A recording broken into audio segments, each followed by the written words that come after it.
Drawing রুমে বসে বসে আইপ্যাডে ফ্রি ফায়ার গেম খেলছি। তখনই কলিং বেল বেজে ওঠে। উঠে গিয়ে দরজা খুলে দেখি আব্বু সাথে করে একটা মেয়েকে নিয়ে এসেছে। আমি আম্মুকে ডেকে বলি, ও আম্মু গো, তোমার বুঝি এই বাড়ির ভাত বন্ধ হয়ে গেল, তাড়াতাড়ি এসে দেখে যাও, আব্বু আবার বিয়ে করে বউ নিয়ে এসেছে। ওই হারামজাদা চুপ, আগে সব কথা শুনে তারপর চেঁচামেচি কর। আর কি বলবে তুমি? ছি ছি আব্বু, তুমি এই বয়সে আবার বিয়ে করলে? আর এই মেয়ে, মাথায় কি কিছুই নেই? নিজের বাবার বয়সী একটা লোককে বিয়ে করেছেন। আব্বু ঠাস করে আমার গালে থাপ্পড় মেরে বলে, এনাফ, অনেকক্ষণ থেকে ফালতু কথা বলেই যাচ্ছিস। কথা আগে শুনে তারপর চেঁচামেচি করবি। আমি গালে হাত দিয়ে দাঁড়িয়ে আছি। তখনই আম্মু এসে মেয়েটাকে দেখে একটা হাসি দিয়ে বলে, আরে নীলামা, আয় ভিতরে আয়, বাইরে দাঁড়িয়ে আছিস কেন? তোমার ছেলে ভেতরে আসতে দিলে তো আজ সেই কখন থেকে ফালতু বকবক করেই যাচ্ছে। আমি তো আব্বু আম্মুর কথা শুনে বোকার মতো তাকিয়ে আছি। আম্মু বলে, কেন, নীল আবার কি করলো? কি করেনি তাই বলো। এরপর আব্বু আম্মুকে একটু আগে সব কথা বলে। সব শুনে আম্মু হাসতে হাসতে বলে, আরে ও তোর আব্বুর বন্ধুর মেয়ে নীলা, আজ থেকে আমাদের বাড়িতে থাকবে আর তোকে পড়াবে। কি? উনি আমাকে পড়াবে মানে? কিসে পড়ে উনি? ও মাস্টার ফাইনাল ইয়ারে পড়ে। ও আচ্ছা ঠিক আছে। বলে আইপ্যাড নিয়ে রুমে আসতে গেলে আব্বু পিছন থেকে ডেকে বলে, নীলা মামুনি ব্যাগটা সাথে করে নিয়ে যা, আর তোর পাশের রুমটা দেখিয়ে দে। আমি ঠিক আছে বলে ব্যাগ নিয়ে মেয়েটাকে বলি, আসুন আমার সাথে। বলেই ব্যাগ নিয়ে হাঁটছি। মেয়েটা আম্মুকে বলে, আন্টি আমি ফ্রেশ হয়ে আসছি, তারপর তোমার সাথে গল্প করব। ঠিক আছে, যা ফ্রেশ হয়ে আয়। এরপর আমি আমার পাশের রুমে এসে ব্যাগটা রাখতে মেয়েটা পিছন থেকে বলে, কি মিস্টার নীল, বেশি কথা বলাটা কি তোমার অভ্যাস নাকি? আমি আবার কি বললাম? একটু আগে আঙ্কেলের কথা না শুনে নিজের মন মতো যা ইচ্ছে বলে যাচ্ছিলে। তার জন্য সরি। আচ্ছা আমি আপনাকে কি বলে রাখবো? যেহেতু আমি তোমাকে পড়াবো, সো আমাকে ম্যাডাম বলে ডাকবে। ঠিক আছে ম্যাম, আপনি রেস্ট নিন, আমি এখন যাই। বলে নীল চলে যায়। আমি একা একা হাসছি আর ভাবছি ছেলেটা দেখতে কিউট আছে, তবে কথা শুনে মনে হলো অনেক দুষ্টু। আমি রুমে এসে আবার গেমস খেলতে শুরু করি। একটু পর দরজায় কেউ নক করে। আমি ভিতরে আসতে বলে মোবাইলের দিকে তাকিয়ে আছি। কি মিস্টার, মোবাইলে এমন করে কি দেখছো? কেউ এসেছে সেদিকে খেয়াল নেই? আরে ম্যাম আপনি আসুন, বসুন। আসলে গেমস খেলছিলাম তো তাই খেয়াল করিনি। সব সময় গেমস খেলো মনে হচ্ছে। পড়াশোনা করো কখন তুমি? যখন পড়ার সময় হয় তখনই পড়ি ম্যাম। তা আপনি কোন ভার্সিটিতে অ্যাডমিশন নিয়েছেন? তোমার ভার্সিটিতেই। আগের ভার্সিটি থেকে চলে আসলে কেন? সে অনেক কথা, পরে এক সময় বলবো। এখন নিচে যাই, আন্টির সাথে কথা বলে আসি। আমি ঠিক আছে বলে আবার গেমস খেলতে শুরু করি। আর নীলা ম্যাম চলে যায় নিচে। চলুন এই ফাঁকে আমরা একটু পরিচিত হয়ে নেই। আমি নীল, আব্বু আম্মুর দুষ্টু ছেলে। সারাদিন ফ্রি ফায়ার গেমস খেলেই কাটে আমার সময়। কি করব বলুন, গার্লফ্রেন্ড নেই, তাই সময় কাটানোর জন্য এটাই বেস্ট। তবে আবার এটা ভাববেন না আমি লেখাপড়া করি না। আমি এবার অনার্স 3-তে অবশ্যই পড়ছি। আব্বু নাবিল আহমেদ, পেশায় একজন স্কুল মাস্টার। আর আম্মু নাজমা বেগম, সংসার নিয়েই ব্যস্ত। আর যে মেয়েটা আমাদের বাসায় এসেছে ওর নাম নীলা, আব্বুর বন্ধু রহমান আঙ্কেলের মেয়ে। নীলা আম্মু মারা গেছে 3 বছর আগে। রহমান আঙ্কেলের একজন টপ বিজনেসম্যান। বাকি পরিচয় গল্পের সাথে থাকলেই জানতে পারবেন। আমি নিচে এসে দেখি আঙ্কেল বসে টিভিতে খবর দেখছে আর আন্টি কিচেনে রান্না করছে। আমি আন্টির কাছে যেতেই আন্টি আমাকে বলে, কি রে মা, তুই এখানে কি করছিস? তোর আঙ্কেলের কাছে যা, আমি আসছি, রান্না প্রায় শেষ। কেন আন্টি, আমি এখানে থাকলে বুঝি তোমার সমস্যা হবে? আরে তা না, এখনো তো অনেক গরম, আর তুই তো সবসময় এসিতে থাকিস, তাই বললাম। আমার কোনো সমস্যা হবে না আন্টি। আর শোনো, আমাকে এই বাড়িতে রাখতে হলে তোমার সাথে সাথে কাজ করতে দিতে হবে। কি বলছিস তুই? তুই আমাদের বাসার মেহমান আর তুই কাজ করবি? আমাকে মেহমান না ভেবে নিজের মেয়ে ভাবতে পারবে না আন্টি? মা চলে যাবার পর আর কেউ মায়ের মতো ভালোবাসা দেয়নি। তুমি আমাকে নিজের মেয়ে মনে করো না আন্টি। এই পাগল মেয়ে, কান্না করিস কেন? আর তুই তো আমার মেয়ে, আয় বুকে আয়। আমি দৌড়ে গিয়ে আন্টিকে জড়িয়ে ধরে চোখের পানি ছেড়ে দিই। আজ 3 বছর পর মনে হচ্ছে আমার বুকের মনোভূমিতে বৃষ্টি হয়েছে। একটু পর আন্টি আমাকে ছাড়িয়ে চোখের পানি মুছে দিয়ে কপালে চুমু দিয়ে বলে, যা মা, গিয়ে তোর আঙ্কেলের সাথে গল্প কর। আমার রান্না হয়ে গেছে, আমি খাবার নিয়ে আসছি। আমিও তোমাকে হেল্প করি আন্টি। আচ্ছা ঠিক আছে, আয়। আমি আর আব্বু টেবিলে বসে আছি। একটু পর দেখি আম্মু আর নীলা ম্যাম খাবার নিয়ে আসছে। আব্বু বলে, কিরে মা, তুই কাজ করছিস? আর নাজমা, তুমি কোন আক্কেলে মেয়েটাকে কাজ করতে দিচ্ছ? আন্টিকে কিছু বলো না আঙ্কেল, আমি নিজে থেকেই করছি। আন্টি আমাকে নিষেধ করেছে। উফ, এখন কথা রেখে খেতে দাও তো। আম্মু ক্ষুধায় পেটে ইঁদুর খরগোশ সব দৌড়াচ্ছে। আমার কথা শুনে আম্মু আর নীলা ম্যাম হাসছে। আব্বু আমার দিকে তাকিয়ে বলে, খাওয়া ছাড়া আর কোনো কাজ আছে নাকি? লেখাপড়ায় ঠন ঠনা ঠন। এবার যদি রেজাল্ট খারাপ হয় তাহলে খবর আছে তোর। কত কষ্ট করে ইন্টার থেকে 4.68 নিয়ে পাশ করেছি, তাও এই স্কুল মাস্টার বলে আমি নাকি ঠিকমতো পড়াশোনা করি না। পাশের বাড়ির আকাশ জিপিএ 5 পেয়েছে, তোর সাথেই তো পড়ে। পাশের বাসার রফিক আঙ্কেলের নিজের নামে একটা কোম্পানি আছে, সেও তো তোমার সাথেই পড়েছে। আমার কথা শুনে আব্বু রাগি কটমট করছে, আর আম্মু মুখ টিপে হেসে বলে, আচ্ছা, বাবা ছেলের ঝগড়া শেষ হলে এসে খাবার খেয়ে নাও। নীলা, তুইও চলে আয়, একসাথে খেয়ে নি। এরপর সবাই চুপচাপ খাবার নেয়। খাবার খেয়ে রুমে বসে কিছু সময় গেমস খেলি। একটু পর নীলা ম্যাম আমার রুমে এসে বলে, হাই, কি করছো? আরে আপনি আসুন, এই বসে আছি, তেমন কিছু না। তোমার তেমন কাজ না থাকলে চলো না বাহির থেকে ঘুরে আসি। আসলে বাসায় থাকতে সব সময় রুমে ছিলাম, তাই আর কি। আচ্ছা, আপনি গিয়ে রেডি হয়ে আসুন। নীলা ম্যাম ঠিক আছে বলে একটা মুচকি হাসি দিয়ে চলে যায়। আমিও ওয়ার্ড্রপ থেকে একটা অরেঞ্জ রঙের টি শার্ট আর ব্ল্যাক প্যান্ট বের করে চেঞ্জ করে আয়নার সামনে দাঁড়িয়ে চুল ঠিক করছি। তখনই আব্বু আমার রুমে এসে বলে, কিরে দুলামিয়া, সাচ্ছিস কেন? কোথায় যাবি এই সময়? ম্যাম বলল ঘুরতে যাবে, তাকে নিয়ে বের হব। নীলামামুনি ঘুরতে যেতে চেয়েছে? ঠিক আছে, নিয়ে যা। আর এই নে টাকাটা রাখ, নীলামামুনি কিছু খেতে চাইলে কিনে দিস। বলে আব্বু চলে যায়। আমি টাকা চাইলে তো কখনোই দেয় না, আর যেই নীলা ম্যামকে নিয়ে ঘুরতে যাব বলেছি অমনি 1000 টাকা দিয়ে গেল। এটা কি আমারই আব্বু? আম্মুর কাছে জিজ্ঞেস করতে হবে। বলে রুম থেকে বের হয়ে নিচে এসে দেখি আম্মু বসে আছে। আমি আম্মুর পাশে বসতেই আম্মু আমার দিকে তাকিয়ে বলে, কি রে, কোথাও যাবি নাকি তুই এখন? ম্যাম, ঘুরতে যেতে চেয়েছে, তাই তাকে নিয়ে ঘুরতে যাব। আচ্ছা, তাড়াতাড়ি ফিরিস কেমন? ঠিক আছে। আচ্ছা আম্মু, একটা কথা বলো তো, তোমার হাজবেন্ড কি সত্যি আমারই আব্বু? এই ফাজিল, তোর আব্বু না হলে কার আব্বু? আমি টাকা চাইলে তো কখনো দেয় না, আর যেই শুনলো ম্যামকে নিয়ে ঘুরতে যাব অমনি আমাকে 1000 টাকা দিয়ে দিল। তোর আব্বু দেয় না তো কি হয়েছে, আমি তো দিই তোকে, তাই না? তুমি তো আমার লক্ষ্মী সুইট আম্মু। আরো কিছু কথা বলি আম্মুর সাথে। একটু পর নীলা ম্যাম আমাদের কাছে আসতেই আমি তো হা করে তাকিয়ে আছি তার দিকে। একটা পিঙ্ক কালারের গাউন পরেছে। আমি তো পুরাই ক্রাশ খেয়ে বসে আছি। নীলা ম্যাম আমার দিকে তাকিয়ে চোখের ভ্রু নাচিয়ে ইশারায় বলে কি। আমি লজ্জা পেয়ে অন্যদিকে তাকিয়ে ফেলি। আম্মু ওঠে নীলা ম্যামের কাছে গিয়ে চোখ থেকে একটু কাজল নিয়ে ম্যামের গালে লাগিয়ে দিয়ে বলে, কারণ নজর যেন না লাগে আমার মামনিটার। নীলা ম্যাম লজ্জা পেয়ে মুচকি হাসে। আমি আর চোখে ম্যামের দিকে তাকিয়ে আছি। একটু পর ম্যামকে নিয়ে বের হয়ে একটা রিক্সা নিয়ে এক পাশে চেপে বসি।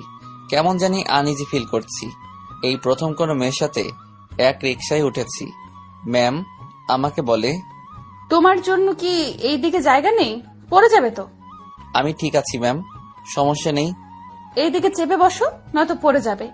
আমি ম্যামের দিকে একটু চেপে বসে বলি, কোথায় যাবেন ম্যাম বলুন? তোমার যে জায়গা সবচেয়ে বেশি ভালো লাগে সেখানেই চলো। আমার তো নদী সবচেয়ে বেশি ভালো লাগে। তাহলে সেখানেই চলো। এরপর রিক্সাওয়ালা মামাকে বলি নদীর দিকে যেতে। একটু পর নদীর পাড়ে এসে ম্যামকে নিয়ে বসে আছি। দুজনের মাঝেই নীরবতা ভেঙে আমি বলি, কিছু খাবেন ম্যাম? আমার খুব আইসক্রিম খেতে ইচ্ছে করছে। ঠিক আছে বলে আমি উঠে গিয়ে 2টা আইসক্রিম নিয়ে এসে ম্যামকে একটা দেই আর একটা আমি খেতে থাকি। কিছু সময় সেখানে বসে থেকে ম্যামকে নিয়ে হাঁটতে হাঁটতে চলে আসি একটা পার্কে। আজ নিজেকে কেমন জানি মিঙ্গেল লাগছে। আরো বেশ কিছু সময় ঘোরাঘুরি করে ম্যামকে নিয়ে বাসায় চলে আসি। বাসায় এসে রুমে গিয়ে চেঞ্জ করে কিছু সময় ফেসবুক চালাই।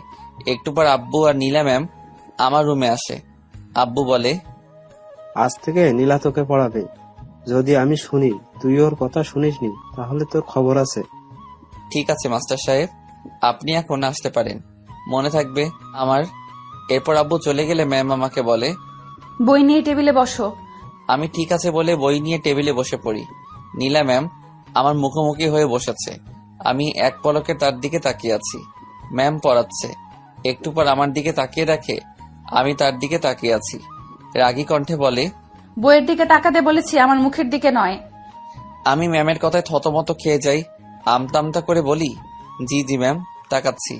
বলে আমি বইয়ের দিকে তাকাই। প্রায় 1 ঘন্টা পড়িয়ে ম্যাম কিছু পড়া দিয়ে চলে যায়। আমি বই রেখে বিছানায় গিয়ে শুয়ে পড়ি। একটু পর আম্মু নিচে থেকে খাবার খেতে ডাকে। গিয়ে সবাই একসাথে খাবার খেয়ে নেই। এরপর কিছু সময় সবাই গল্প করে যে যার রুমে গিয়ে শুয়ে পড়ি। পরের দিন সকালে ঘুম থেকে উঠে ফ্রেশ হয়ে নাস্তা করে ভার্সিটির জন্য বের হতে গেলে আম্মু বলে, নীল, তুই সাথে করে নীলা মামুনিকে নিয়ে যা তো। ঠিক আছে আম্মু, চলুন ম্যাম।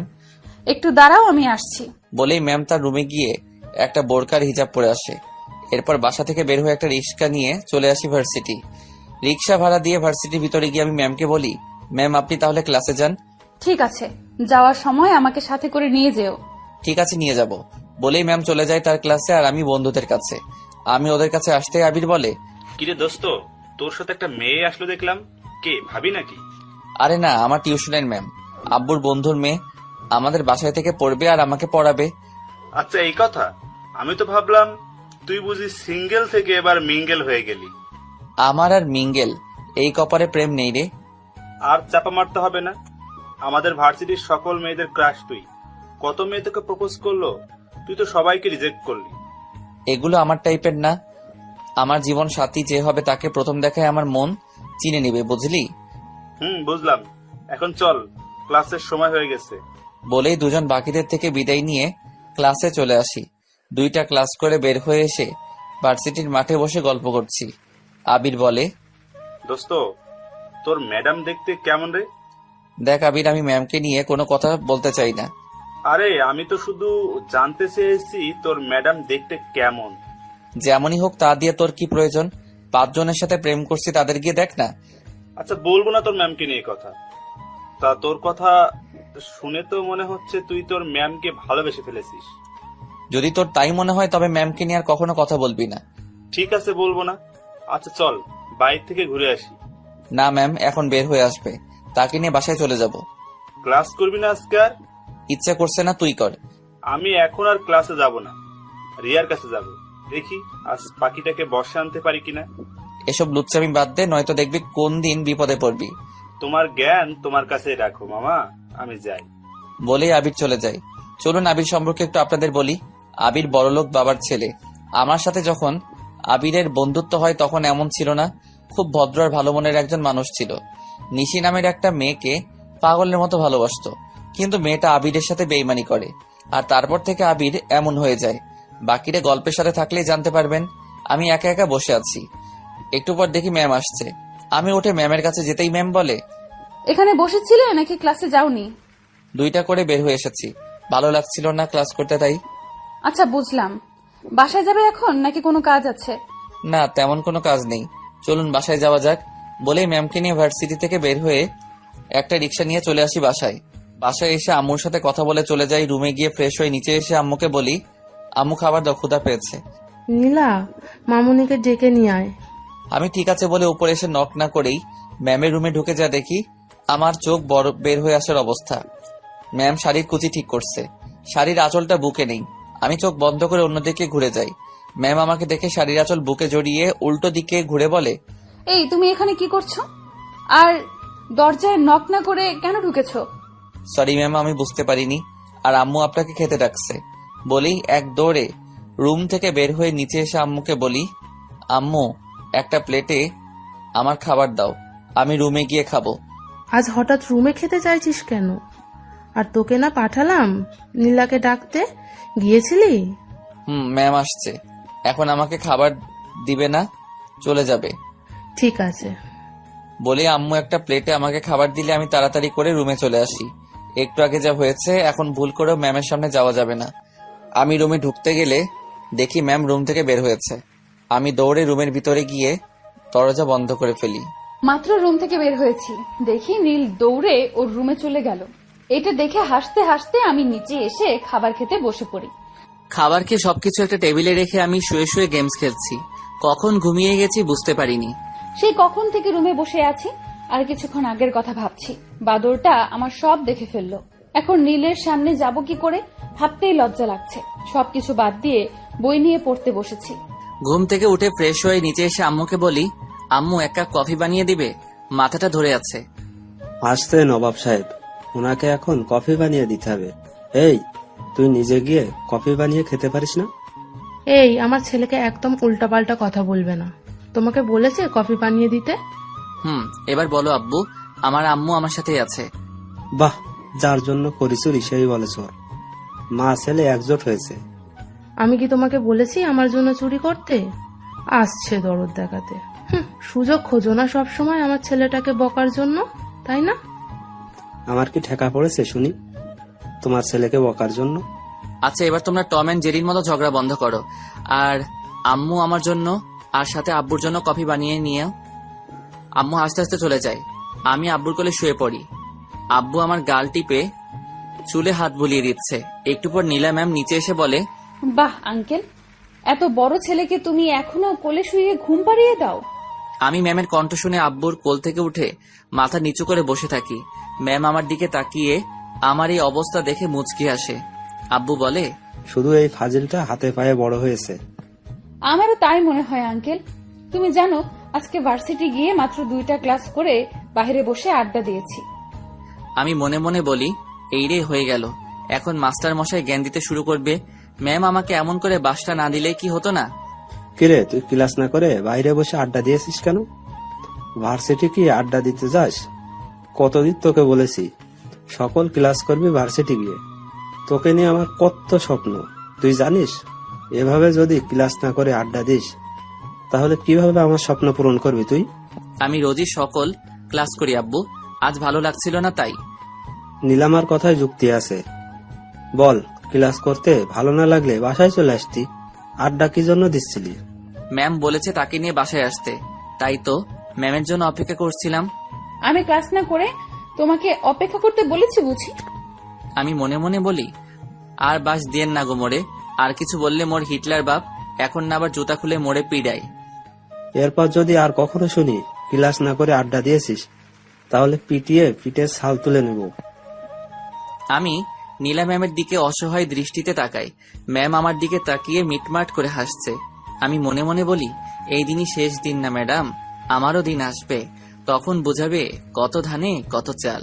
একটু পর আম্মু হাতে করে 4 কাপ কফি নিয়ে আসে। সবাই কফি খেতে খেতে আড্ডা দিচ্ছি। কিছু সময় পর ম্যাম বলে, নীল চলো পড়তে বসবে, সন্ধ্যা হয়ে গেছে। আমাকে আবার রাতে আজকে একটু পড়তে হবে, কাল আমার একটা অ্যাসাইনমেন্ট আছে। ঠিক আছে ম্যাম, চলুন। বলেই আমি আর ম্যাম আমার রুমে গিয়ে বই নিয়ে টেবিলে বসে আমি ম্যামকে বলি, তখনকার জন্য সরি ম্যাম। কখন কার জন্য ঠিক বুঝলাম না। নক না করে আপনার রুমে ঢোকার জন্য, কিন্তু বিশ্বাস করুন আমি কিছুই দেখিনি। নীলের কথা শুনে আমার চোখে এসে লজ্জা ভর করে। ফাজিলটা সব দেখে এখন বলে কিছুই দেখেনি। ইচ্ছে করছে সব কয়টা চুল টেনে তুলে দেই। আচ্ছা ঠিক আছে, এখন পড়ায় মনোযোগ দাও। আমি ঠিক আছে বলে পড়তে কালকে দিয়ে যাওয়া পড়া ম্যামকে দেখাই। এরপর ম্যাম আমাকে পড়াচ্ছে। ঘন্টাখানেকের মতো পড়িয়ে আজও কিছু পড়া দিয়ে চলে যায়। আমি টেবিল থেকে উঠে আইপ্যাড নিয়ে আবার গেমস খেলতে শুরু করি। কিছু সময় গেমস খেলে আইপ্যাডটা রেখে শুয়ে আছি। রুমে এসে কিছু সময় কালকের অ্যাসাইনমেন্টের জন্য পড়া কমপ্লিট করে আব্বুর সাথে কিছু সময় কথা বলে ছাদে গিয়ে দেখি নীল দাঁড়িয়ে কারোর সাথে মোবাইলে কথা বলছে। আমি আবিরের সাথে কথা বলছিলাম। হঠাৎ পিছনে কারো পায়ের শব্দ শুনে আবিরকে পরে কল দিব বলে কেটে দেই। ম্যাম আমার কাছে এসে বলে, এত রাতে কার সাথে কথা বলছো, তাও ছাদে এসে? আমার বন্ধু আবিরের সাথে। আপনি এখন এখানে? রুমে ভালো লাগছিল না, তাই একটু ছাদে আসলাম রাতে আকাশ দেখতে। ও আচ্ছা, আসুন দোলনায় বসি। বলেই ম্যাম আর আমি গিয়ে দোলনায় বসি। ম্যাম বলে, আচ্ছা তুমি এত ফাজিল কেন? যা বাবা, আমি আবার কি করলাম ম্যাম? এই যে এখানে আসার পর থেকেই তো দেখছি আঙ্কেলের সাথে কি সব কথা বলো। আঙ্কেলকে বুঝি ভালোবাসো না? ম্যাম, বাবা হচ্ছে সন্তানের জন্য ঠিক বটগাছের মতো, সন্তানের মাথার উপর ছায়া হয়ে থাকে। বাবাকে কতটা ভালোবাসি সেটা বলা হয়নি কখনো। আমার ভবিষ্যৎ সুন্দর করার জন্য আব্বু আম্মু দুজনে আমার জন্য কতটা কষ্ট করে সেটা আমি খুব ভালো করেই জানি। আর তাই এমন কোনো কাজ করি না যাতে আব্বু আম্মু আমার জন্য কষ্ট পায়। আমার আম্মু আমার এক চোখে আর আব্বু অন্য চোখে। তুমি খুব লাকি, তোমার আম্মু তোমার কাছে আছে। আর আমাকে দেখো, আম্মুকে হারিয়ে ফেলেছি। আব্বু যতটুকু পারে আমাকে সময় দেওয়ার চেষ্টা করে। দিন শেষে মায়ের অভাবটা ঠিকই বুকে হাহাকার নিয়ে আসে। মন খারাপ করবেন না ম্যাম, আপনি দেখবেন বিয়ের পর আপনার শাশুড়ি আপনাকে মায়ের অভাব বুঝতে দিবে না। নীলা ম্যাম কান্না করতে করতে আমাকে জড়িয়ে ধরে বলে, জানি না নীল, মায়ের ভালোবাসার কখনো পাবো কিনা। মা কেন আমাকে ছেড়ে চলে গেল? একবার যদি আবার মা ফিরে আসতো আমার কাছে। আমি ম্যামের মাথায় হাত রেখে বলি, কান্না করবেন না ম্যাম, দেখবেন একদিন আপনার জীবনে এত ভালোবাসা আসবে তখন আপনি চাইলেও চোখে পানি আনতে পারবেন না। ম্যাম আমাকে ছেড়ে দিয়ে চোখের পানি মুছতে মুছতে বলে, সরি, একটু ইমোশনাল হয়ে গিয়েছিলাম, তাই তোমাকে জড়িয়ে ধরে ফেলেছি, কিছু মনে করো না। আমার কিন্তু ভালোই লাগছিল ম্যাম। ফাজিল একটা, অনেক রাত হয়ে যাচ্ছে, আন্টি মনে হয় আমাকে খুঁজছে, চলো নিচে যাই। এরপর ম্যাম আর আমি নিচে আসতেই আম্মু বলে, কিরে, তোরা দুইটা কোথায় ছিলি এতক্ষণ? কতবার ডাকলাম। ছাদে বসেছিলাম আন্টি। আচ্ছা, এখন আয়, খাবার খাবি, অনেক রাত হয়ে গেছে। আন্টি আমাকে আজ তুমি খাইয়ে দিবে? কেন নয়, আয় মা, আজ তোকে আমি নিজ হাতে খাইয়ে দেব। আমি কি দোষ করলাম আম্মু? আচ্ছা আয়, তোদের দুইটাকেই খাইয়ে দিচ্ছি। বলেই আম্মু একটা প্লেটে খাবার নিয়ে আমাকে আর নীলা ম্যামকে খাইয়ে দেয়। খাবার শেষে কিছু সময় সবাই গল্প করে যে যার রুমে চলে যায়। ম্যাম যাওয়ার আগে আমাকে বলে, নীল, কাল একটু তাড়াতাড়ি উঠো, অ্যাসাইনমেন্ট আছে তো, তাই একটু আগেই যেতে হবে। ঠিক আছে ম্যাম, বলেই রুমে গিয়ে ঘুমিয়ে পড়ি। সকালে ঘুম থেকে উঠে ফ্রেশ হয়ে নিচে এসে দেখি আব্বু আম্মু বসে চা খাচ্ছে। আমাকে দেখে আব্বু বলে, কিরে, আজ এত তাড়াতাড়ি উঠে গেছিস? নীলা ম্যামের আজ অ্যাসাইনমেন্ট আছে, তাই ওনাকে নিয়ে যেতে হবে। কিন্তু ম্যাম কোথায়? গিয়ে দেখে আয়, রাতে হয়তো পড়েছে তাই উঠতে পারছে না।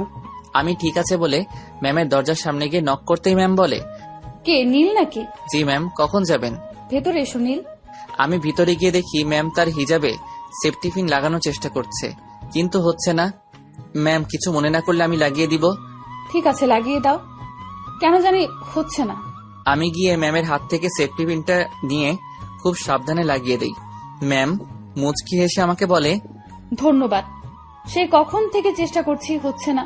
এখন চলুন, 9টা বেজে গেছে। চলো, লেট হয়ে যাচ্ছে।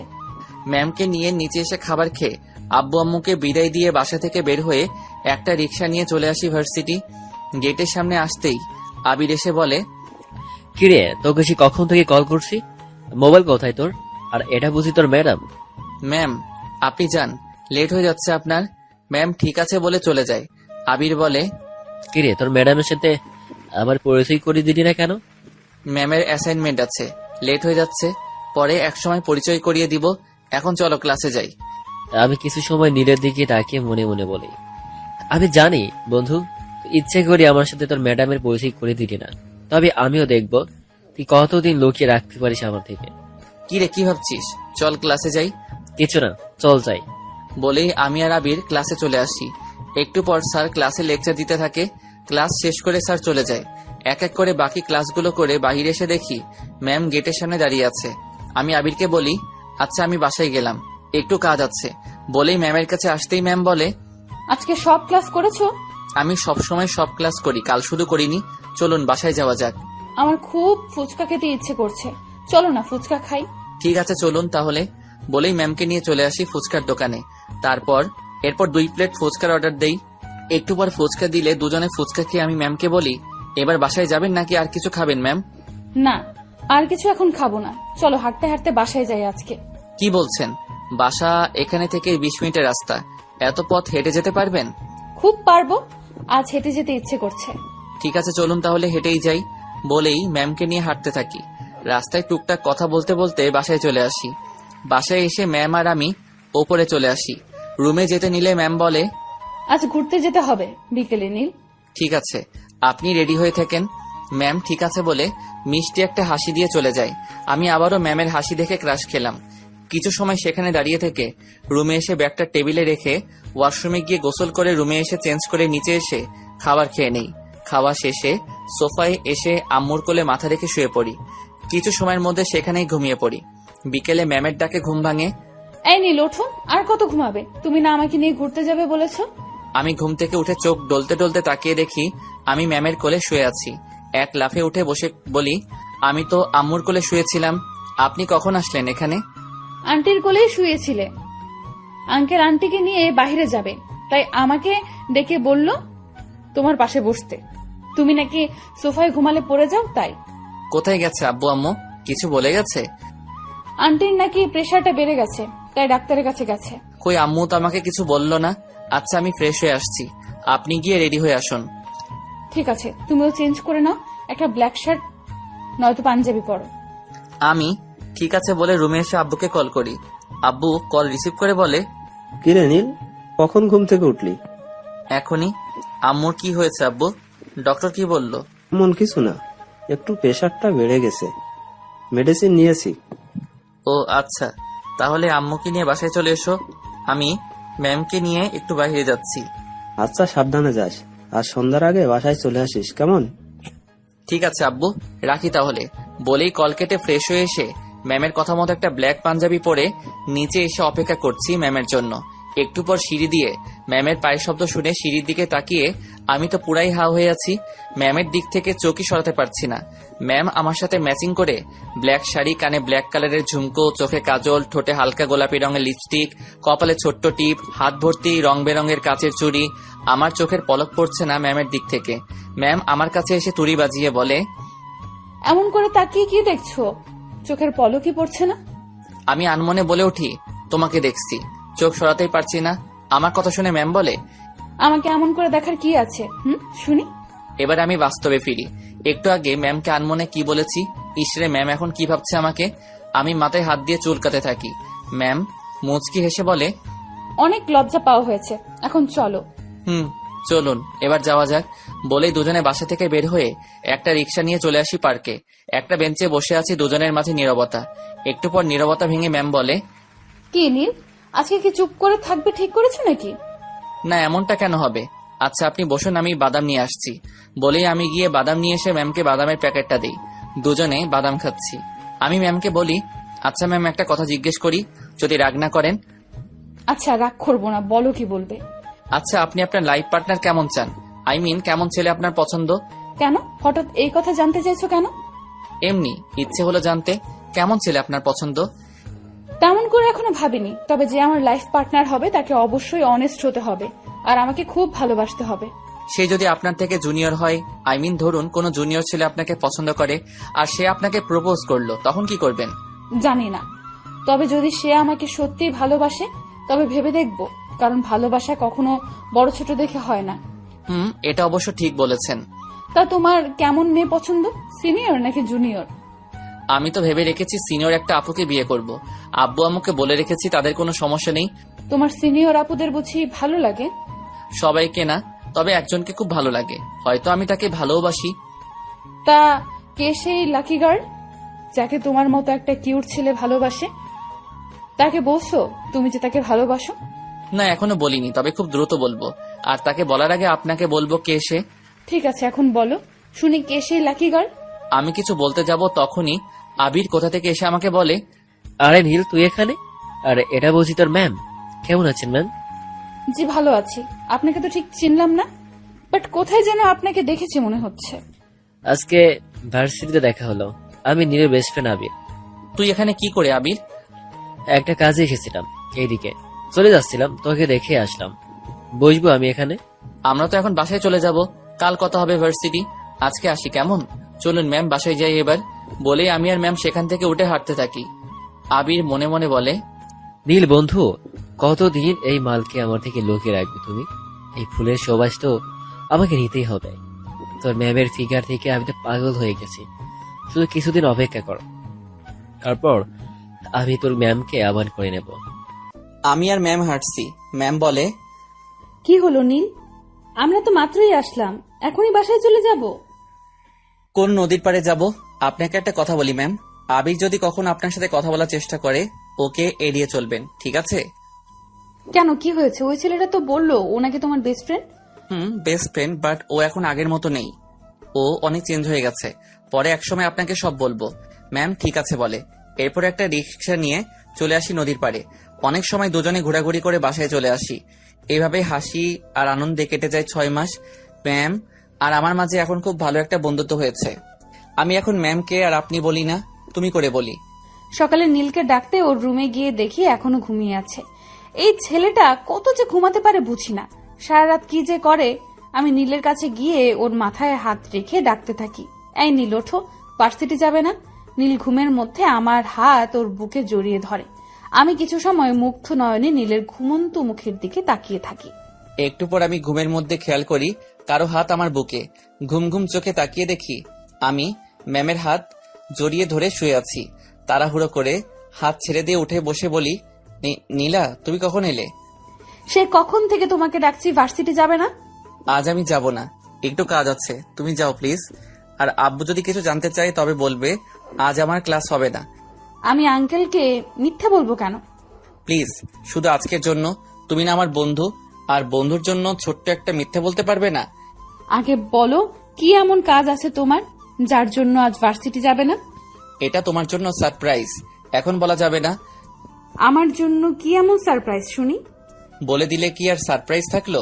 নীলা মুচকি হেসে ঠিক আছে বলে রুম থেকে চলে যায়।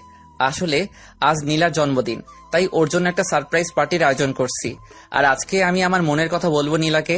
আপনারা আবার নীলাকে কিছু বলে দিয়েন না, বললে কিন্তু খবর আছে বলে দিলাম। এরপর উঠে ফ্রেশ হয়ে নিচে এসে সবাই একসাথে খাবার খেয়ে নেই। নীলা বাসা থেকে বের হতে গেলে আব্বু বলে, কিরে নীলামা, তুই একা যাচ্ছিস কেন? এই বাদর, তুই এখনো রেডি হসনি কেন? আজকে নীলের ক্লাস হবে না আঙ্কেল, তাই আমি একাই যাচ্ছি। ও আচ্ছা, তাহলে নীল একটা কাজ কর, নীলামাকে ভার্সিটিতে পৌঁছে দিয়ে আয়।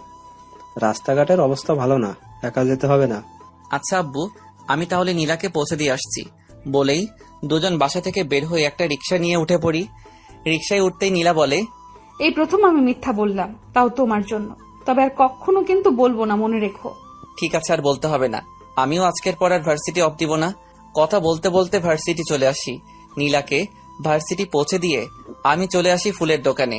কিছু ফুল, লাল নীল সাদা রঙের আবির, আরো যা যা লাগে সবকিছু নিয়ে বাসায় চলে আসি। এরপর আব্বু আম্মুকে এসে সব বলি।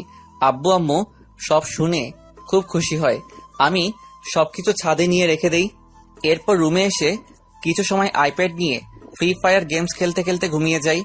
ক্লাস শেষ করে বের হয়ে আসতেই নীলের বন্ধু আবির একটা গোলাপ ফুল নিয়ে আমার সামনে এসে হাঁটু ভাঁজ করে বসে বলে, যেদিন প্রথম তোমাকে দেখেছি সেদিন থেকেই আমার মনের কোণে তোমায় নিয়ে অনেক স্বপ্ন এঁকে রেখেছি। ভালোবাসি তোমাকে, উইল ইউ ম্যারি মি? এই ছেলে, তোমার লজ্জা করে না? জুনিয়র হয়ে সিনিয়রকে প্রপোজ করছো। ভালোবাসি, এতে লজ্জার কি আছে নীলা? আর তুমি সিনিয়র বলে তোমাকে ভালোবাসা দেব না, এটা কোথায় লেখা আছে? কোথায় কি লেখা আছে আমি জানি, আর কখনো আমাকে এসব কথা বলবে না। বলেই আমি সেখান থেকে চলে আসতে গেলে আবির পেছন থেকে আবার বলে, নীল কি এত সুখ দিয়েছে নাকি যে আমাকে পছন্দ হয় না? আমি কিন্তু নীলের চেয়ে বেশি সুখ দিতে পারবো। একবার চলো আমার সাথে।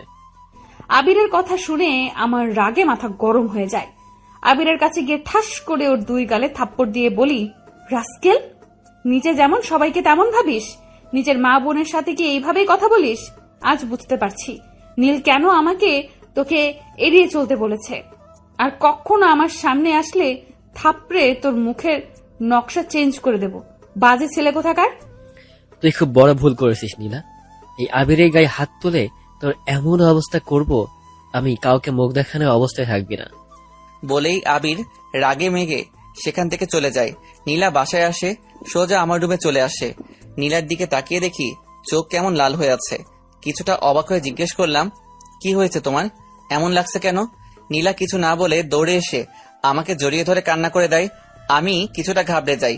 বুক থেকে নীলার মাথাটা তুলে দুই গালে হাত রেখে বলি, কি হয়েছে তোমার? কেউ কিছু বলেছে? বলো আমায়। নীলা আবার আমাকে জড়িয়ে ধরে কান্না করতে করতে ভার্সিটিতে যা হয়েছে সব বলে। রাগে আমার মাথা গরম হয়ে যায়, কিন্তু আজ নীলার জন্মদিন, তাই কোনো ঝামেলা করতে চাই না।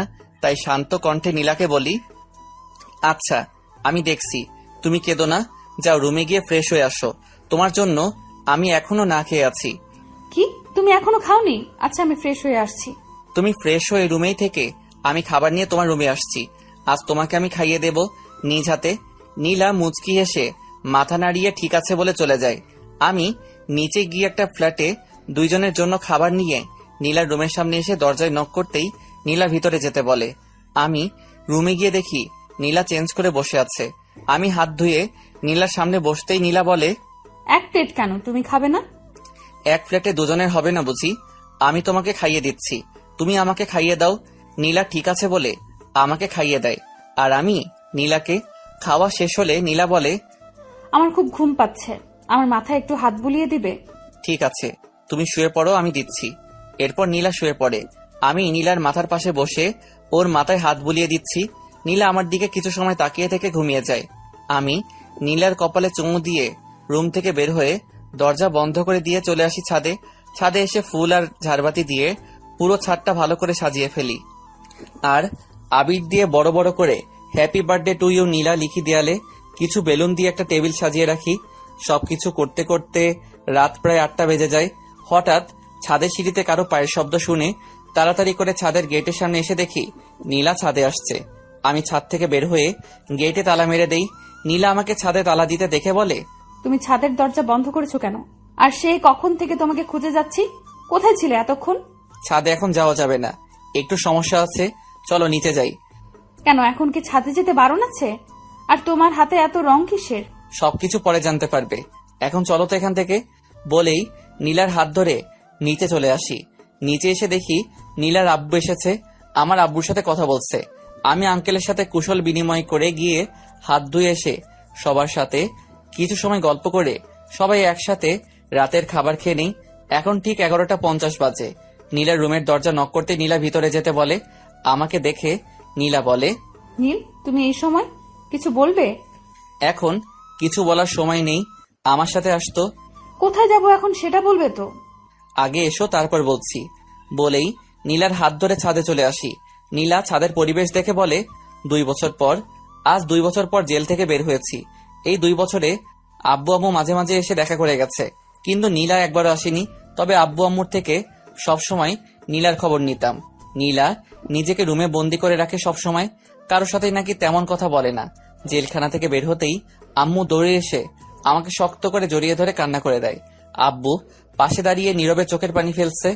আম্মু বলে, আজ 2 বছর পর তোকে এই বুকে পেয়ে আমার বুকটা শীতল হয়ে গেছে বাবা। নীলা কেমন আছে আম্মু? এখনো কি নিজেকে ঘরবন্দি করে রাখে? কারোর সাথেই কথা বলে না সেদিনের পর থেকে। সব কথা পরে হবে, এখন বাসায় চল। আব্বু, নীলাদের বাসায় যাব আগে, নীলাকে কতগুলো দিন দেখি না। আচ্ছা, কাল যাব নীলাদের বাসায়, আগে বাসায় চল। না আব্বু, আমি আজকে নীলাকে বিয়ে করতে চাই। কি বলছিস তুই? নীলা ধর্ষিতা জেনেও তুই বিয়ে করতে চাইছিস? আম্মু চাইছি, তোমাদের কোনো আপত্তি আছে? না বাবা, আমাদের কোনো আপত্তি নেই। তোর কথা শুনে আজ গর্বে বুকটা ভরে যাচ্ছে। ঠিক আছে চল, আমরা নীলাদের বাসায় গিয়ে আজই নীলা আর তোর বিয়ে দিয়ে নীলার মাকে আমাদের বাসায় নিয়ে যাব। আমি ঠিক আছে বলে আব্বু আম্মুর সাথে গাড়িতে উঠে নীলাদের বাসায় রওনা দেই। আমাদের সমাজের মানুষগুলো কতটা আজব, একটা ধর্ষিতা মেয়েকে দেখলে ছিচি করে, অথচ বিয়ের আগে কত মেয়ে তার বয়ফ্রেন্ডের সাথে রুম ডেট করে। তারা ঠিকই বুক ফুলিয়ে সমাজে চলাফেরা করে। আবার কত ছেলে তো আছে যারা বিবাহিতা মেয়েদের নিয়ে পালিয়ে যায়, তাদের দিকে কেউ আঙ্গুল তোলে না। কিন্তু একটা জানোয়ার একটা অসহায় মেয়ের সর্বনাশ করলে তার দিকে ঠিকই আঙ্গুল তোলে। নিজেদের চিন্তা ভাবনা বদলান, দেখবেন সমাজ এমনি বদলে যাবে। কিছুক্ষণ পর নীলাদের বাসার সামনে এসে গাড়ি থামে। আব্বু, আমি আম্মু নীলাদের বাসার সামনে দরজার সামনে দাঁড়িয়ে আছি। আব্বু কলিং বেল দিতে নীলার আব্বু এসে দরজা খুলে আমাকে দেখে বলে, আরে নীল বাবা, কেমন আছো তুমি? কতটা শুকিয়ে গেছো, এসো ভেতরে এসো। নীলা কোথায় আঙ্কেল? সেই দিনকার ঘটনার পর অনেকবার সুইসাইড করার চেষ্টা করেছে। অনেক কষ্টে বুঝিয়ে এই পথ থেকে ফিরিয়ে আনতে পারলেও ঘর থেকে বের করতে পারিনি। সবসময় রুমেই নিজেকে বন্ধ করে রাখে। আমি দেখছি আঙ্কেল। আর আব্বু, তুমি কাজে নিয়ে আসো, আজই আমি নীলাকে বিয়ে করব। আমার কথা শুনে নীলার আব্বু বলে, কি বলছো বাবা, তুমি সবকিছু জেনেও? আঙ্কেল, আমি সবকিছু জেনেই বলছি। আমি নীলাকে ভালোবাসি, আর এসব আমার আর নীলার মাঝে কোনো বাধা সৃষ্টি করতে পারবে না। নীলার আব্বু আমাকে জড়িয়ে ধরে কান্না করে দিয়ে বলে, সত্যি বাবা, তোমার মা বাবা খুব ভাগ্য করে তোমার মতো ছেলে পেয়েছে। আপনারা বিয়ের ব্যবস্থা করুন আঙ্কেল, আমি নীলাকে নিয়ে আসছি। বলেই নীলার রুমে চলে যাই। গিয়ে দেখি নীলা শুয়ে আছে। নীলা কেমন আছো?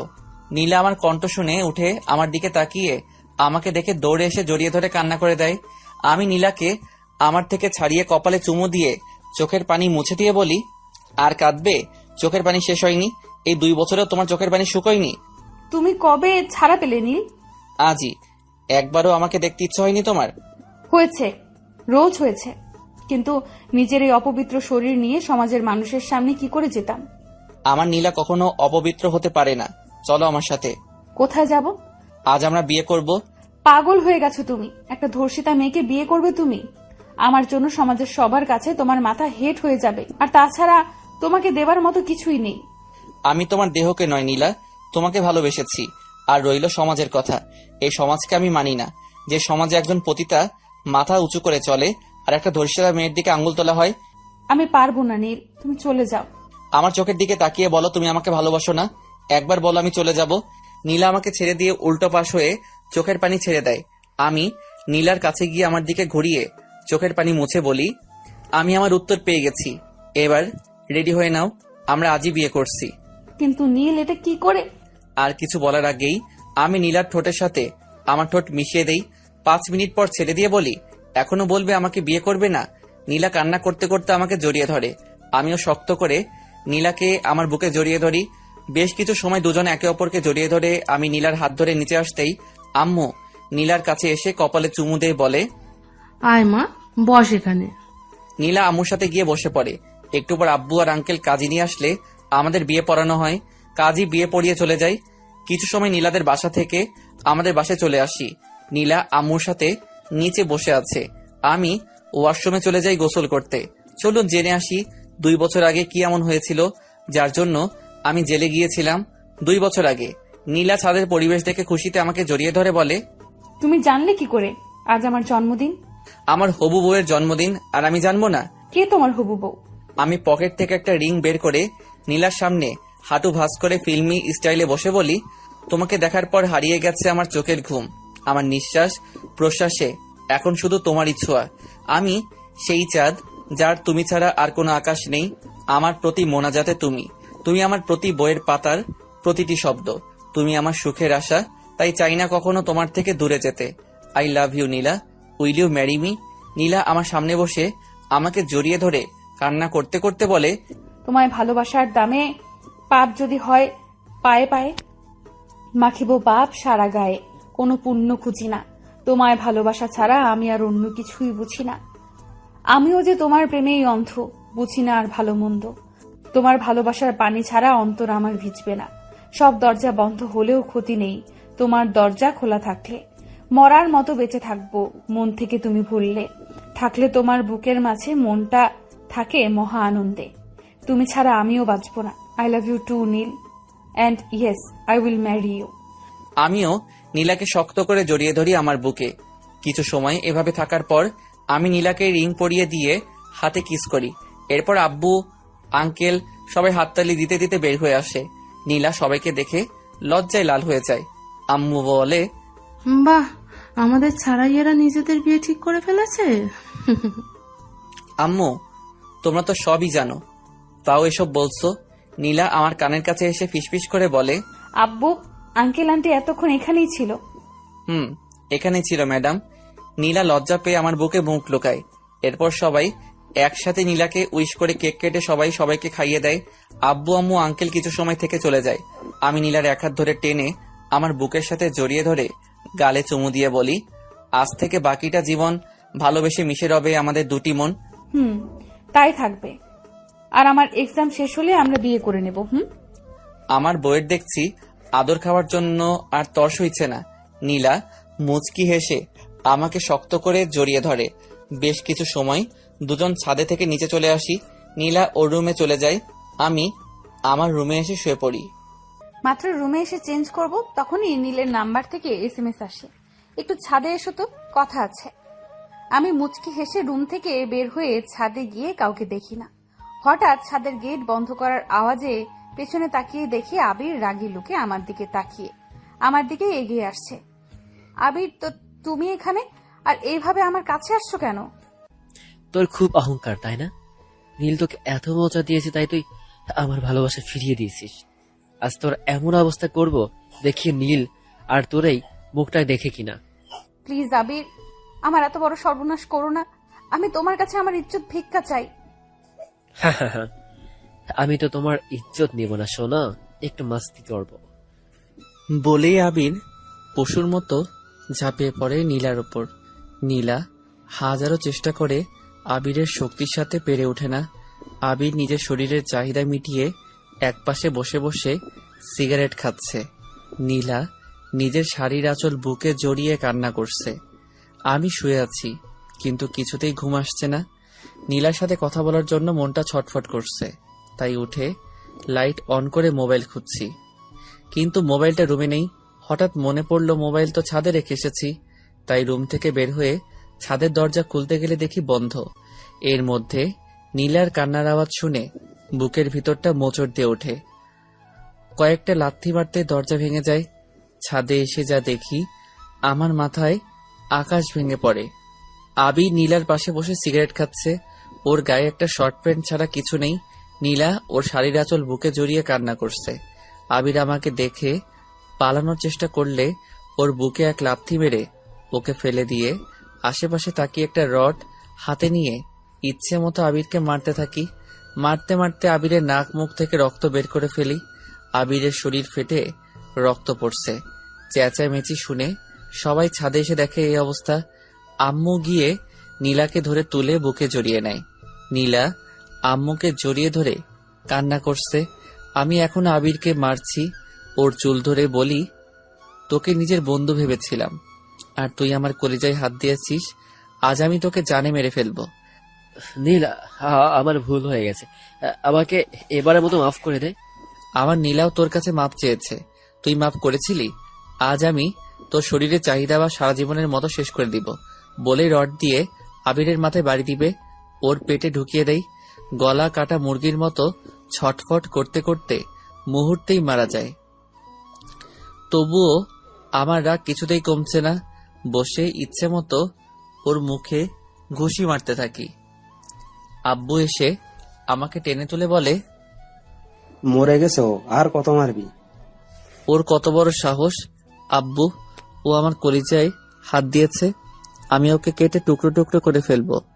হঠাৎ ছাদে কিছু পুলিশ এসে আবিরের লাশ দেখে জানতে চাই কে মেরেছে। আমি মেরেছি অফিসার। আপনাদের খবর দিল কে অফিসার? আমি দিয়েছি, কিন্তু বুঝতে পারিনি নীল যে এই জানোয়ারটাকে মেরে ফেলবে। এবার পুলিশ আবিরের লাশ নিয়ে আর আমাকে ধরে নিয়ে যায়। আমি যাওয়ার সময় নীলাকে বলি, আমার জন্য অপেক্ষা করো, আমি ফিরে আসব। আর এই তোমার এই কলঙ্ক আমি আমার ভালোবাসা দিয়ে মুছে দিব। এরপর আমাকে জেলে নিয়ে যায়। কিছুদিন পর কোর্টে চালান করে দিলে জজ সাহেব সব শুনে আমাকে 2 বছরের শাস্তি দেয়। এই 2 বছরে প্রায় অনেকবার নীলা সুইসাইড করার চেষ্টা করেছে। বর্তমান একটু পর ফ্রেশ হয়ে এসে দেখি নীল রুমে বসে আছে। আম্মু নীলাকে চেঞ্জ করিয়ে একটা লাল বেনারসি পরিয়েছে। আমি নীলার পাশে বসে ওর 2 গালে হাত রেখে বলি, আমার বউটাকে দেখতে যে পরীর মতো লাগছে সেটা কি সে জানে? নীলা আমার কথায় লজ্জা পেয়ে আমাকে জড়িয়ে ধরে। কিছু সময় পর খেয়াল করি নীলা কান্না করছে। আমার বুক থেকে তুলে চোখের পানি মুছে দিয়ে কপালে চুমু দিয়ে বলি, একদম কান্না করবে না। অতীতে কি হয়েছে না হয়েছে সেসব ভেবে আর নিজেকে কষ্ট দিও না। আজ থেকে আমরা নতুন করে আমাদের জীবন শুরু করব, আর তার জন্য আমি এখন আবার আমার বউকে প্রপোজ করব। আমার বউ রাজি হবে তো? নীলা চোখের পানি মুছে মাথা নাড়িয়ে হ্যাঁ বলে। আমি বেলকনিতে গিয়ে একটা ফুল ছিঁড়ে এনে নীলাকে দাঁড় করিয়ে ওর সামনে হাঁটু ভাঁজ করে বসে বলতে শুরু করি, তুমি জীবনের রং ছুঁয়ে ভালোবেসে দেখো একবার। আমি সুখ হয়ে কাছে এসে মুছে দেব কান্না তোমার। আমার এই বুকে তোমারই নাম লিখে রেখেছি, দেখো না। ভুলেই আড়ালে কখনো হারালে আমি বাঁচব না। তুমি ফাগুনের আলো হয়ে এই হাতে রাখো যদি হাত, আমি আধারে বাঁধ ভেঙে দেব স্নিগ্ধ প্রভাত। ভালোবাসি শুধুই তোমাকে। আর সারা জীবন বাঁচবো। তুমি দেবে সারা আমার ভালোবাসায়। নীলা আমার সামনে বসে কান্না করতে করতে আমাকে শক্ত করে জড়িয়ে ধরে বলে, ভালোবাসা তোমার মতো এমনিতেই হয়। এই মায়াতে একটা জীবন কোনো কিছুই নয়। অল্প ছুঁয়ে গল্প হয়ে আমি তুমি ময়। পাশে ভালোবেসে এমনই সব সময়। কারণ ছাড়া মনটা আমার তোমার কাছে থাকতে চায়। যতটা সময় বাঁচবে জীবন, হাঁটবো তোমার পায়ে পায়ে। তুমি এলে তাই ইচ্ছে সাজাই খুশিতে, ফাঁসে আমার দিন। বোঝাই কি করে যাব মরে। তুমি ছাড়া বাঁচা আমার জন্য সত্যি কঠিন। আমিও যে তোমাকে আজও ভালোবাসি নীল। দুজন দুজনকে শক্ত করে জড়িয়ে থাকি বেশ কিছু সময়। এরপর আমি নীলাকে কোলে তুলে বিছানায় শুইয়ে দিয়ে ওর পাশে শুয়ে কপালে চুমু দিতেই নীলা কেঁপে ওঠে। ধীরে ধীরে 4 ঠোঁট এক করে দেই। এরপর নীলার ঘাড়ের থেকে চুল সরিয়ে মুখ গুজে দেই। নীলা আমার প্রতিটি ছোঁয়ায় কেঁপে ওঠে। ধীরে ধীরে দুজনে হারিয়ে যাই রঙিন এক স্বপ্নে। কিছু সময় পর নীলা আমার বুকে মাথা রেখে ঘুমিয়ে পড়ে। আমি নীলার কপালে চুমু দিয়ে ওকে জড়িয়ে ধরে ঘুমিয়ে পড়ি। পরের দিন সকালে ঘুম থেকে উঠে দেখি নীল আমাকে শক্ত করে জড়িয়ে ধরে ঘুমিয়ে আছে। কাল রাতের কথা মনে হতেই চোখে লজ্জার ঠোঁটে হাসি চলে আসে। কিছু সময় নীলকে জড়িয়ে ধরে থেকে উঠে ওয়াশরুমে চলে যাই। ঘুমিয়ে আছি, হঠাৎ মুখে পানি পড়তেই চোখ খুলে দেখি বউ আমার তার ভেজা চুল আমার মুখের সামনে ধরে মুচকে মুচকে হাসছে। আমি নীলার হাত ধরে এক টানে আমার বুকে ফেলে দিয়ে বলি, দুষ্টুমি হচ্ছে তাই না? এখন যদি আমি আবার গোসল করার ব্যবস্থা করি তাহলে কি হবে শুনি? একদম না, এখন আবার আমি গোসল করতে পারবো না। প্লিজ ছাড়ো। সবাই উঠে গেছে, কেউ চলে আসবে। এখন এখানে কে আসবে শুনি? সবাই জানে আজ আমরা এত সহজে রুম থেকে বের হব না। ইস, শখ কত! এত লুচু হয়ে গেছো কেন তুমি? আমার বউ আর আমি তার সাথে লুচুগিরি না করলে কার সাথে করব শুনি? ইচ্ছে তো করছে দরজার বাহিরে একটা ব্যানার লাগিয়ে দেই আর তাতে লিখে দেই 7 দিনের জন্য লকডাউন। সত্যি সত্যি লুচু হয়ে গেছো, শুধু পচা কথা বলে। এখন ছাড়ো, উঠে ফ্রেশ হয়ে নাও। আগে আমার মর্নিং কিসটা দিয়ে দাও। সারা রাত যা করেছো তাতে হয়নি বুঝি?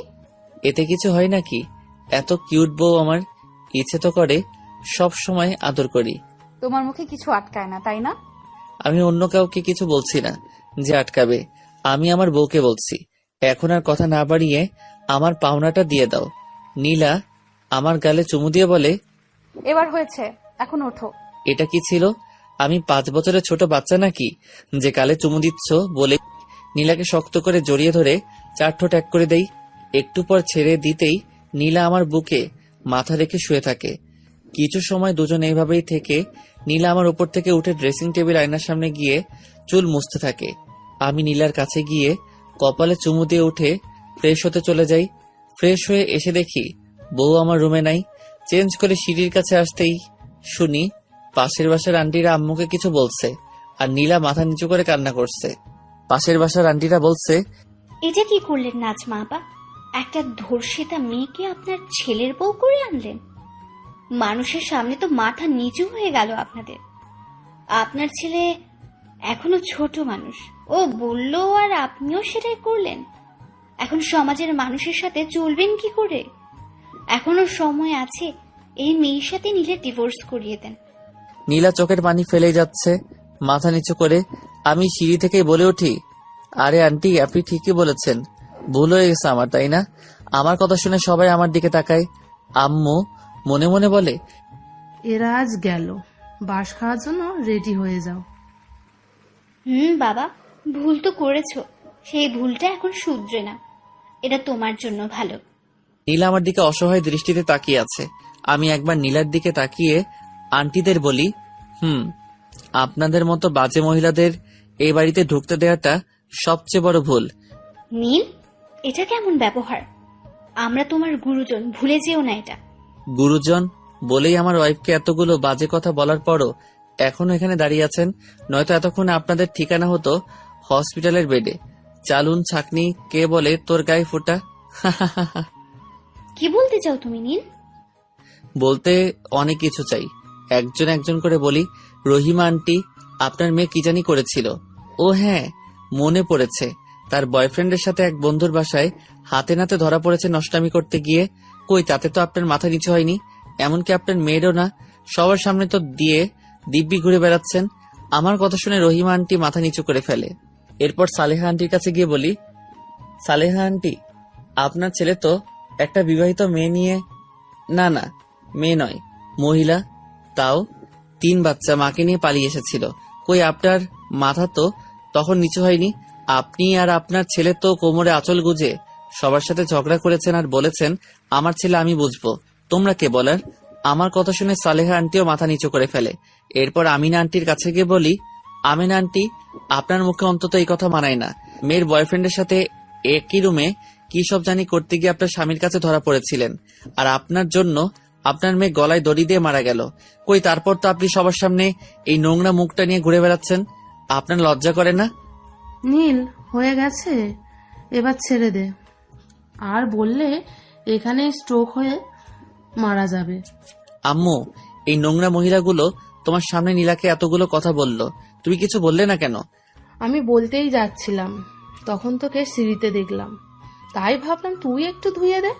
আমি নীলার কাছে গিয়ে ওর চোখের পানি মুছে দিয়ে কপালে চুমু দিতেই নীলা আমাকে শক্ত করে জড়িয়ে ধরে।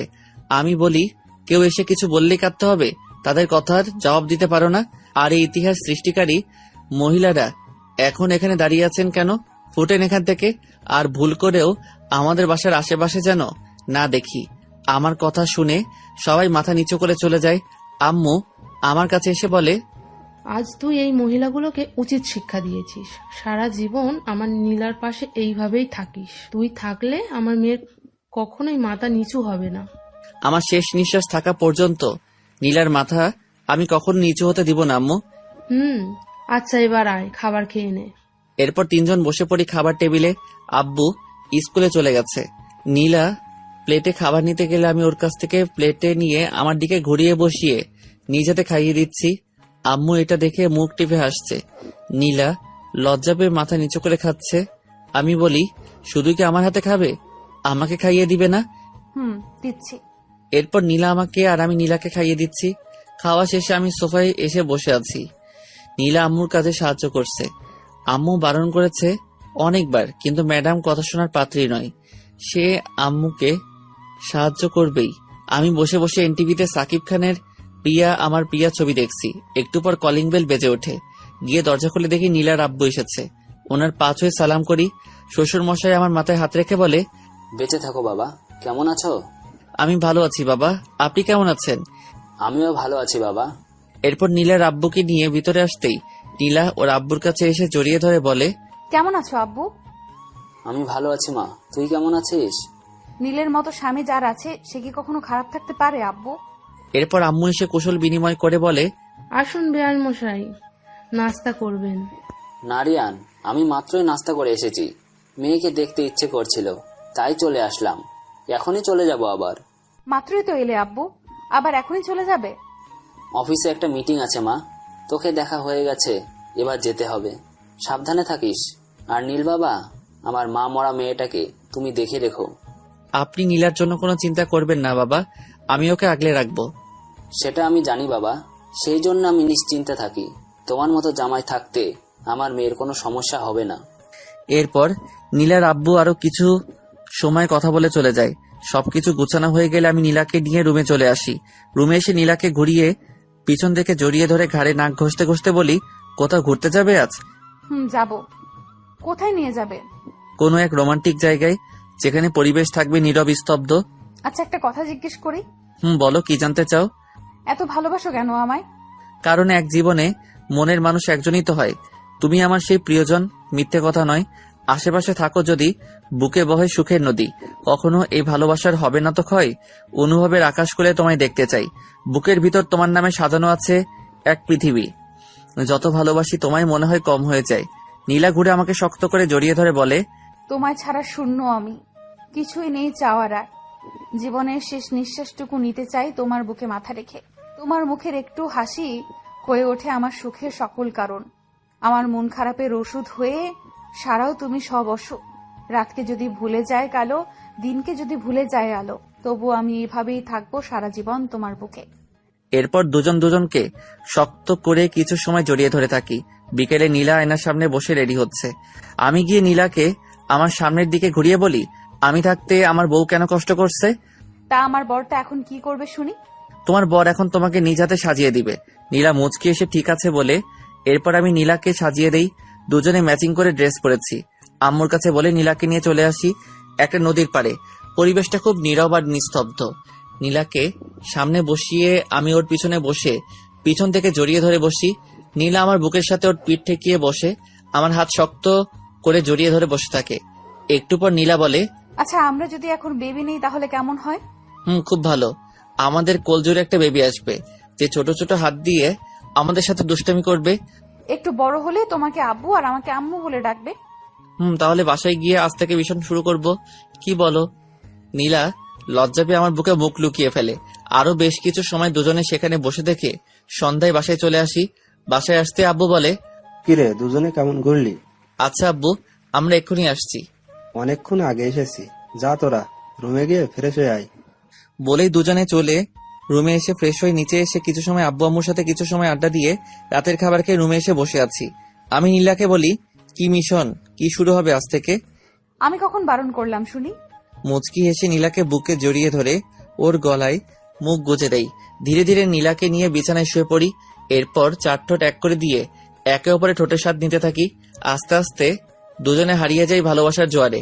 একটুবার নীলাকে বুকে জড়িয়ে দুজনে ঘুমিয়ে পড়ি। সকালে ঘুম থেকে উঠে দেখি নীল আমাকে ওর বুকে জড়িয়ে ধরে ঘুমিয়ে আছে। কিছু সময় নীলের ঘুমন্ত মুখের দিকে তাকিয়ে থেকে ওর কপালে চুমু খেয়ে উঠে ও আশ্রমে চলে যায়। ঘুমের মধ্যে হঠাৎ মুখে পানি পড়ায় চোখ খুলে তাকিয়ে দেখি আমার বউ আমার মুখের উপর তার ভিজা চুল ধরে রেখেছে। এক টানে বুকের উপর ফেলে দিয়ে বলি, সকাল সকাল দুষ্টুমি হচ্ছে, এখন তো এর ফল পেতেই হবে। এখন একদম দুষ্টুমি করবে না, সারা রাত দুষ্টুমি করেছো। বউটা আমার, তাই আমি তো দুষ্টামি করবই, দেখি কে আটকায় আমায়। বলেই আবার দুজনে হারিয়ে যাই এক অপরের মাঝে।